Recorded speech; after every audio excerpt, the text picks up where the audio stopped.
सबसे पहले आप सभी दर्शकों को मेरा प्रणाम।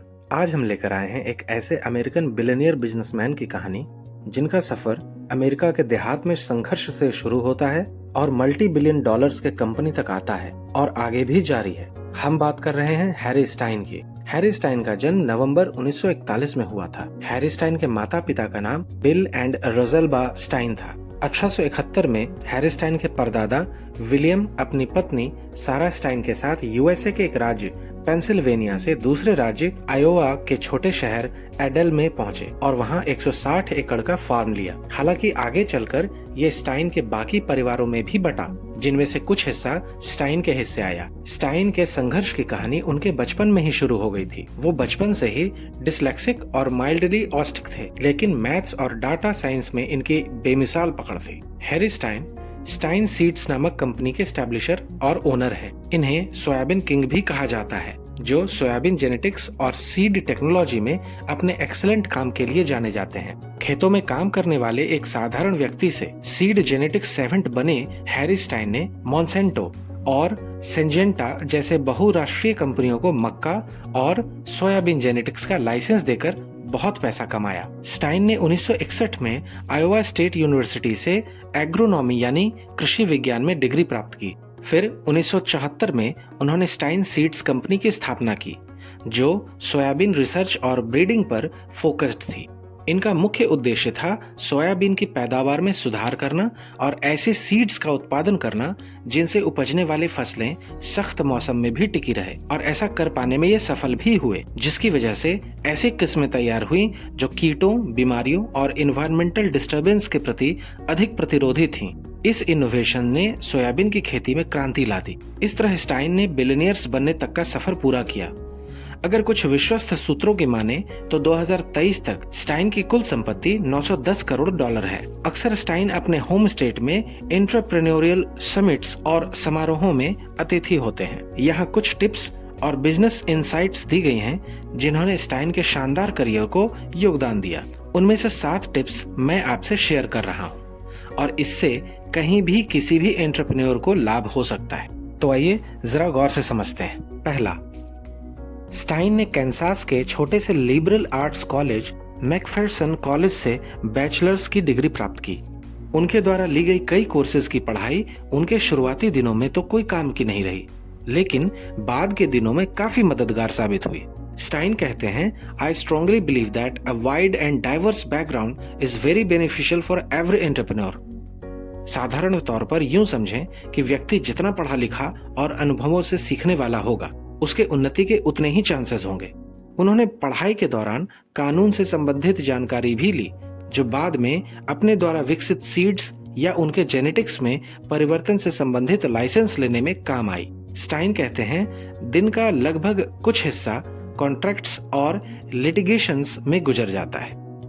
दूसरा, स्टाइन का कहना है, एंटरप्रेन्योरशिप एक जेनेटिक गिफ्ट है, बिल्कुल वैसे जैसे कुछ लोगों को उनकी एथलेटिक क्षमता विरासत में मिलती है, लेकिन विदाउट पॉलिशिंग इसका कोई अर्थ नहीं। साथ ही साथ स्टाइन कहते हैं, एंटरप्रेन्योरशिप रिसोर्सेज और इंटरेस्ट को ध्यान में रखकर शुरू किया जाना चाहिए।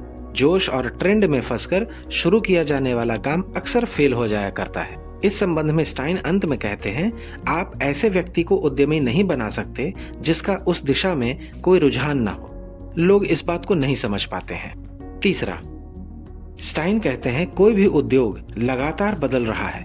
बेहतर होगा कि आप इसके साथ बदल जाएं और आगे बढ़ जाएं, या बेहतर होगा कि आप रास्ते से हट जाएं। हर इंडस्ट्री में कुछ न कुछ बदलाव होता रहता है। बुद्धिमानी इसी में है कि आप भी बदलाव करते रहें और दूसरों से पहले और उनसे बेहतर।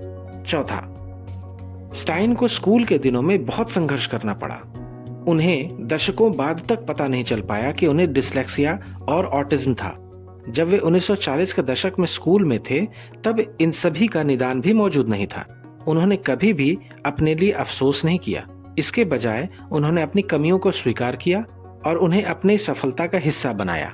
स्टाइन कहते हैं, हम सभी यह दावा कर सकते हैं कि अगर मुझे यह समस्या या वह समस्या नहीं होती तो मैंने बहुत अच्छा किया होता। खैर, सच्चाई इतनी सी ही है कि हमने जो काम अच्छा नहीं किया होता है, बस उसके लिए बहाना बनाते हैं।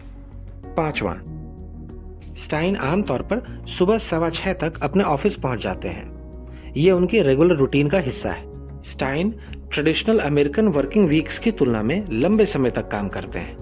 आजकल के कॉम्पिटिटिव युग में खुद को आगे रखने के लिए स्टाइन ने वर्षों से अपने शौक की तुलना में अपने काम को प्रायोरिटी दी है। हालांकि उनका मानना है कि सुनने में ये बातें शायद त्याग और हार्डशिप से भरा हुआ लगे, लेकिन जब आपका काम मनपसंद हो तो काम ड्यूटी या बोझ नहीं लगता। स्टाइन थोड़े मजाकिया अंदाज में कहते हैं, जब आप वास्तव में सफल होते हैं तो आप मछली पकड़ने, गोल्फ खेलने जैसे अपने शौक को पूरा करने के लिए किसी और को भी काम पर रख सकते हैं। छठा, स्टाइन का कहना है कि उनकी सफलता का एक राज उनका बातचीत करने का तरीका भी है। उनका कहना है कि किसी भी डील को करने से पहले उस डील के ना हो पाने वाली परिस्थिति के लिए हमेशा मानसिक और भावनात्मक रूप से तैयार रहें। यदि आप कोई डील डेस्परेटली करना चाहते हैं तो आप लंबी रेस में नहीं टिक पाएंगे। कभी कभी रिवर्स साइकोलॉजी फायदे का सौदा बन जाती है।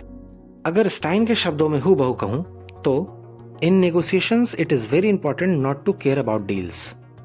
मुख्य तौर पर स्टाइन कहना चाहते हैं कि अपने बिजनेस में बड़े लोगों, उनके बड़े बड़े मसलों में बड़ी बड़ी कॉम्पिटिटिव कंपनियों से खुद को परेशान ना होने दें। सातवां, कई साल पहले स्टाइन सीड्स ने अपने प्रत्येक कर्मचारी को कंपनी का साथ देने के लिए प्रत्येक वर्ष के लिए $1000 का बोनस दिया। यह स्टाइन सीड्स में काम करने वाले कर्मचारी के लिए एक बड़ी राशि है। क्रिसमस पर उन्होंने प्रत्येक कर्मचारी को प्रति घंटे कुछ डॉलर की वृद्धि दी, जो वेतनमान के निचले स्तर पर रहने वालों के लिए एक महत्वपूर्ण वृद्धि है। हालांकि स्टाइन हर दृष्टि से एक पूर्णतः उदार और परोपकारी व्यक्ति प्रतीत होते हैं। वास्तव में यह उनकी व्यावहारिकता ही है जो कर्मचारियों के प्रति उनके व्यवहार को प्रदर्शित करती है। स्टाइन कहते हैं, हम अच्छा बनने के लिए ऐसी चीजें नहीं करते, हम ऐसा इसलिए करते हैं क्योंकि यह अच्छे तरीके से बिजनेस करने के लिए इंपॉर्टेंट नियमों में से एक है।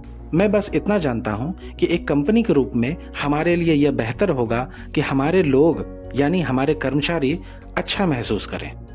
तो ये थी हैरी स्टाइन की 7 शार्प थॉट्स, जो चाहते तो उम्र भर के खुद के डिसलेक्सिक और ऑस्टिक होने का एक्सक्यूज दे सकते थे, लेकिन उन्होंने ऐसा नहीं किया।